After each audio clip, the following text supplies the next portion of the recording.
as is the reality of how many people in Australia need more than one job to make ends meet. Now, we've talked about cost of living all year long. We will again next year, because it is the number one concern of Australians. We have been living Albo-nomics now, which is a few breadcrumbs to the union movement, a huge amount of government spending, and people in the middle class, well, you get squeezed harder than ever.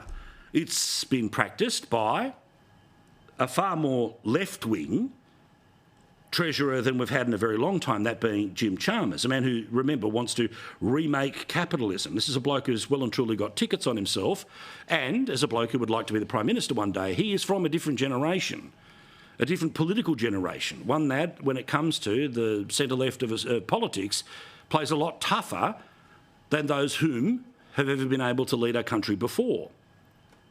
But we got some news this week from the Australian Bureau of Statistics, you know, that far right-wing think tank, that tells us almost 1 million people in Australia have more than one job.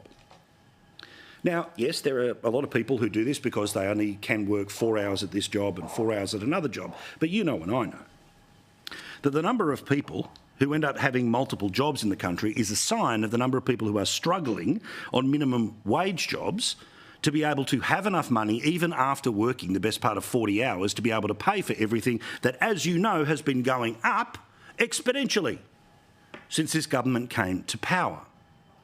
And just in case you think it's just me who's making this up as a potential political issue, if only I had an example of a politician before they became Prime Minister who tried to scandalise numbers that were nowhere near 1 million people with more than one job in Australia. So many people are doing it just so tough. 500,000 Australians are working 3 or more jobs. Well, the reality here is I can't tell you how many people are working 3 and 4 jobs, but I can tell you that people with multiple jobs, now 955,000 people. It was under 800,000 in 2020. And in terms of the hours that they work, again, they are working longer hours than people who end up with a single job. But you can see here that male multiple job holders, they are working way past 40 hours, almost 45 hours a week. Female multiple job earners, they are working with one job, the best part of about 25 hours, and the next is another 10 hours that gets into about 35 hours a week. Overall, the average hours that are worked in the secondary jobs is about 10 hours a week. But overall, the best part of 40 hours is put together by not one but 2 jobs. Now, of course, the reality is that people need to do that because paying off their house is more expensive, the fuel is more expensive, everything to do with the kids or the grandkids is more expensive. And the reality is that if you are in a certain series of jobs that don't pay a lot, you have to have more than one job to be able to find a way to pay for everything. But then there's, of course, the government and how government treats a second job. Now, remember, your tax-free threshold of up to $18,000, well, it applies to only one of the jobs that you have. The other one, of course, you turn around and you end up getting taxed on, which means that people who are working 2 jobs to make ends meet are ending up paying some taxation that they probably don't need to. And we all know that Kerry Packer put it best about why we all go to our local accountant and try to push down our tax bill each and every year. Now, of course I am minimising my tax, and if anybody in this country doesn't minimise their tax, they want their heads read.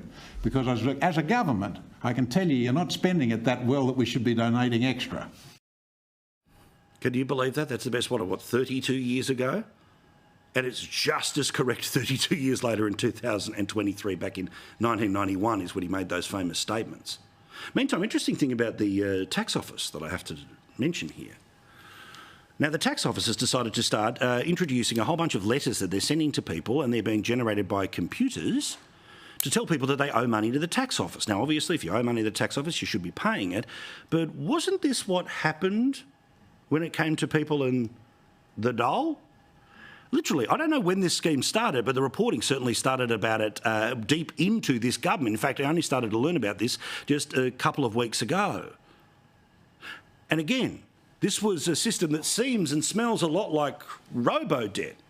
A computer deciding who owes the government money and those people being sent demands for the money. And remember how outraged this government was when that scheme both was in play and out of play. The former government broke the law when it came to robo-debt with disastrous consequences. These are the people who decided to operate a robo-debt system, which operated completely outside the Australian law, was found to be illegal and cruel. The Liberal Party's robo-debt scheme was not an innocent mistake. This was a deliberate, calculated scheme. It was a costly failure of public administration in both human and economic terms. The robo-debt was a cruel and crude mechanism. Now, I think there's a company called Robotax, so you can't call this Robotax, but they're going to come up with a name that sounds almost as good as Robo-debt in terms of politics here. Now, the tax officers turned around and said, well, we'll try and have a look at the system. But the very same people who in part came to power because of the computer sending out debt notices to people who were welfare recipients are the people now in charge of the tax office doing the same. Now, of course, you would assume that if there was a Conservative government, this would be cause for outrage, but it's a Labor government and the media is desperately trying to change the subject back to the reform of the greatest government of all time. They'll bounce back in the new year. But I think there might be a little more to run in this, so we'll talk about it when there is more reporting on it.